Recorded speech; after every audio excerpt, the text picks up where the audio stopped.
When I was in second grade, after school meant grass, friends, and pretending my mom's car was still hours away. Moving on to eighth grade, after school looked the same for me. But for the younger kids, it began to mean something else. They would sit on a screen rather than pumping their legs on the swing. At the time, I thought they were choosing phones over people. But what I realize now is they never had the choice.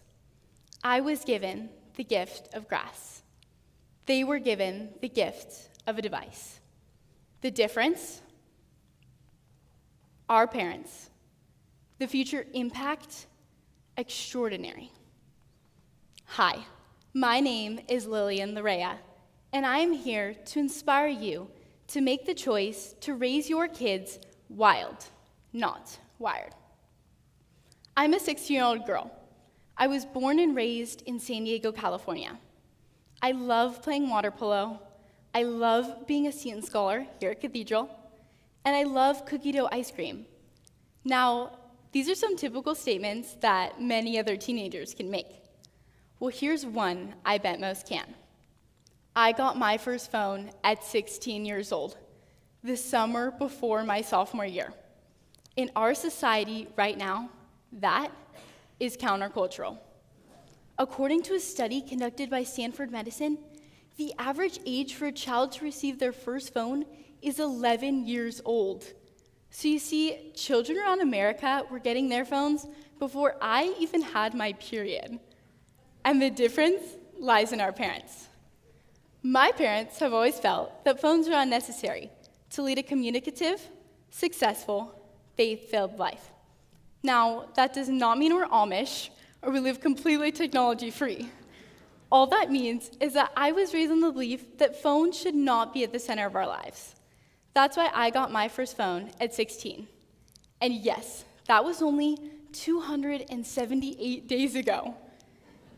It took me years to finally understand why my parents were so against me having a phone as a kid. But now, I get it.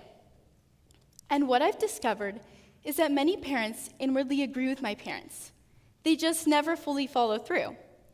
They know the negative effects of giving their child a phone, and yet their kid pleads, everyone in school has one, and they give in. And then there are others who simply follow the crowd and are oftentimes too busy to consider the downsides, such as a future of less sleep or lower personal connection for their child. In a recent New York Times study, researchers discovered 39% of parents wished they hadn't given their child a phone when they did, but at the time felt they had to because all their child's friends already had one. Social pressure for parents. It's real. And to give you just a small glimpse of how much a phone truly affects a child, I'm going to present you with some rhetorical questions. And when contemplating the answers to these questions, I want you to think about your child or your future child and how these small decisions have such a huge impact on their lives.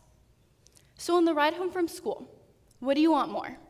Your child silently staring at a screen or a conversation with them about their day? Do you want to be the cool parent now or the parent whose kid looks up to them later in life for making the tough decisions? Do you want your kid becoming besties with AI or utilizing the gift of their own brain power?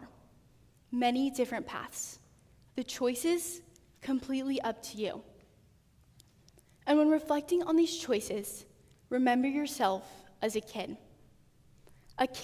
who practiced patience while building a robot out of Legos, or learned to apologize by breaking the lamp in a sword fight with your little brother, or learned to bargain by playing Monopoly for hours.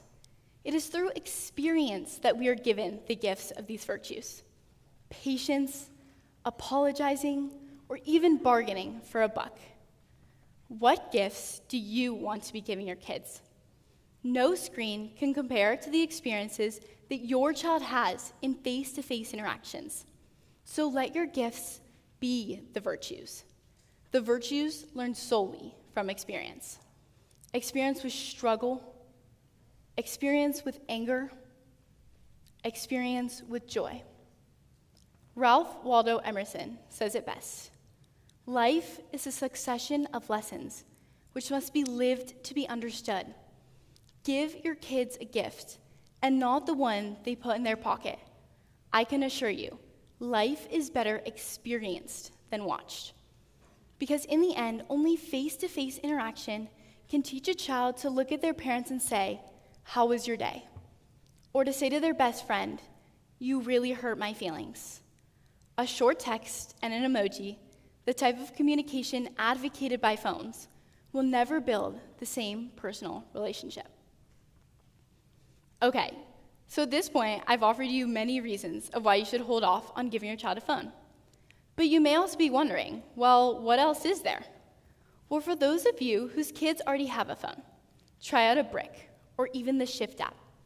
And for those of you whose kids don't have a phone, try out a smartwatch, a device made simply for communicating. I want you all to remember that living phoneless in this world is not impossible. And to prove this to you, I'm going to tell you about a time I used some untraditional methods to place a Starbucks order.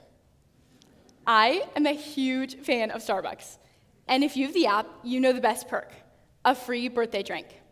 So on my 15th birthday, my dad drove me down to our local Starbucks after water polo practice to get my free acai refresher. But if you remember, at this time, I still didn't have my phone. So I had to get real creative. So I found myself standing there, a soaking wet teenager in a bathing suit and a towel, confidently marching up to the counter, holding out my school-issued iPad for the barista to scan.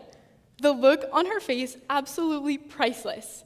She immediately said to me, and I quote, "Wow, I have never seen anyone order Starbucks with an iPad before."